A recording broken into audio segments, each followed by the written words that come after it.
Market లో invest చేసి మీ డబ్బులు డబుల్ చేసుకోవాలనుకుంటున్నారా? సుందరరామిరెడ్డి గారి లైవ్ సెమినార్ కి అటెండ్ అవ్వండి.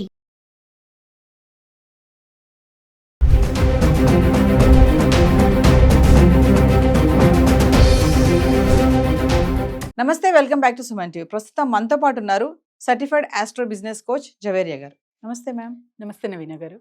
జవేరియా గారు, మనం గోల్డ్ వీడియోలు చాలా చేస్తున్నాం. అంటే రేట్స్ ఎలా ఉంటున్నాయి, ఫ్లక్చువేషన్స్ ఏంటి, మన ఇండియన్స్ గోల్డ్కి ఎంత ఇష్టపడుతూ ఉంటారు, మరి ప్రైసెస్ ఎలా ఉంటున్నాయి చార్ట్ రూపంలో చూపిస్తున్నాం. మరి ఈరోజు నా క్వశ్చన్ ఏంటంటే, మామూలుగా చూసుకుంటే ఇంట్లో అసలు బంగారము ఎంత వరకు మనం పెట్టుకోవచ్చు? మామూలుగా చాలామంది అంటే రిచ్ ఫెలోస్ ఉంటారనుకోండి, వాళ్ళ ఇంట్లో చాలా ఉంటాయి, అది బ్లాక్ మనీ ఏమని అనుకోవచ్చు. మామూలుగా చూసుకుంటే మధ్యతరగతి వాళ్ళు కానీ ఇట్లా ఎంత బంగారం ఉండొచ్చు? అంటే మెన్ కానీ ఉమెన్ కానీ మ్యారీడ్ ఉమెన్స్కి కానీ, అంటే ఒకసారి మన వ్యూవర్స్ కోసం. పర్టికులర్ కమ్యూనిటీస్ కొన్ని చూసుకుంటే, అంటే నేను రిలీజియన్ పరంగా వెళ్ళట్లేదు, కమ్యూనిటీస్ పరంగా చూసుకుంటే బిజినెస్ చేసేవాళ్ళు ఎస్పెషలీ, సో వాళ్ళ ఇంట్లో ఆడవాళ్ళు చాలా బంగారం ధరిస్తారు నవీన గారు. కిలోల లెక్కనే ఉంది అని అంచనా వేయచ్చు.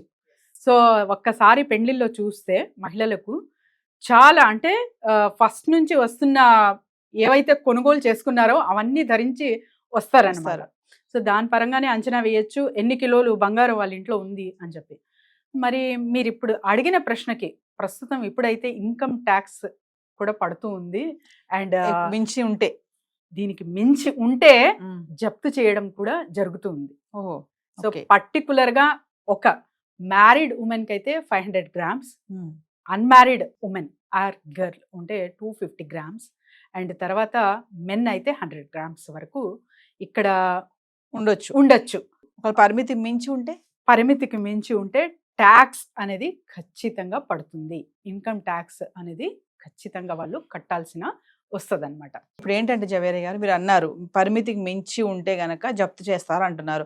మామూలుగా మరి చాలా మంది చిన్నప్పటి నుంచి కూడా ఆడపిల్ల అనగానే ఒక వీడియోలో చెప్పారు మీరు, ఆడపిల్ల పుట్టింది అంటేనే అక్కడి నుంచి స్టార్ట్ చేస్తారు బంగారం కొనడం అనేది.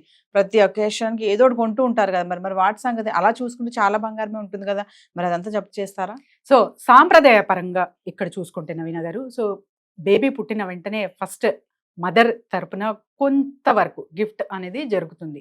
సో ఆడపిల్ల పుట్టిన తర్వాత బేబీ బాయ్ అయినా గర్ల్ అయినా కూడా ఒక గిఫ్టింగ్ విత్ గోల్డ్ అనేది చూస్తూ ఉంటాం అనమాట. సాంప్రదాయ పరంగా వస్తున్న బంగారం ఎవరైతే తరతరాలుగా తీసుకుంటున్నారో సో దానికి మినహాయింపు అనేది ఉంటుంది. కానీ మీరు ఎస్పెషలీ జిఎస్టీ వచ్చింది దానికోసం అనమాట. బిల్స్ లేకుండా ఎట్లంటే అట్లా గోల్డ్ తీసి కొనుగోలు చేసి పడేసి, సో ఇవన్నీ ఉంటాయంటే ఇన్కమ్ ట్యాక్స్ రేట్ మాత్రం ఖచ్చితంగా జరుగుతుంది. అక్కడ జాగ్రత్తలు మీరు ఖచ్చితంగా తీసుకోవాల్సిన ఉంటుంది. ఎందుకంటే ఏ మనీతో మీరు కొనుగోలు చేసుకున్నారు, సో ఆ మనీ ఎక్కడి నుంచి వచ్చింది, అప్పుడు జిఎస్టీ లేదు కాబట్టి మనం ఇదంతా ఇలా ఉన్నాయి, సో గిఫ్టింగ్ గోల్డ్ అని మెన్షన్ చేయొచ్చు. కానీ జిఎస్టీ తర్వాత మాత్రం పర్టికులర్గా మీ దగ్గర సర్టిఫికేషన్ ఉండాలి, at the same time bills అనేది ఉంటాయి కదా, అది దాచి పెట్టాలి. సో ఒక అలవాటు అనేది ప్రతి ఒక్క మహిళకి ఉండాలి నవీన గారు.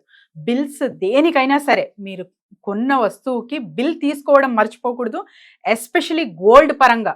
సో ఎన్నైతే వస్తువులు కొన్నారో దానికి మొత్తానికి బిల్స్ మాత్రం మీరు ఖచ్చితంగా ఒక ఫైల్ అనేది మెయింటైన్ చేస్తూ అక్కడ పెడుతున్నారు అంటే మీరు you are in a safe zone అనమాట. సో జవేరియా గారు, మరి ఒకసారి మనం చార్ట్ చూద్దామా? నిన్నటికి ఈ రోజుకి డిఫరెన్షియేషన్ ఎలా ఉంది? బంగారం మరి పెరిగిందా తగ్గిందా మన వ్యూవర్స్ కోసం? ఎస్ నవీన గారు.